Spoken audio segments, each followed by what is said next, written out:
বিডিবিকে নির্দেশনা দেওয়া হয়েছে তারা যে কোনো পরিস্থিতিতে সবসময় প্রস্তুত থাকবে, যে কোনো পরিস্থিতি মোকাবেলা করার জন্য তারা প্রস্তুত থাকে।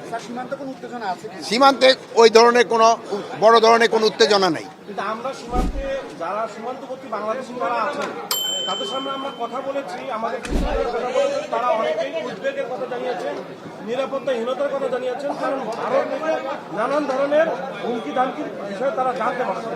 আপনারা তাদের বলবেন তাদের উদ্বেগের কোনো কারণ নাই, তারা নিরাপত্তা দেওয়ার জন্য আমরা সব সময় প্রস্তুত আছি, তারা সম্পূর্ণ নিরাপদ। কি ধরনের ব্যবস্থা নিয়েছে? দায়িত্ব কার্যক্রম কিছুটা কমিয়ে সীমান্ত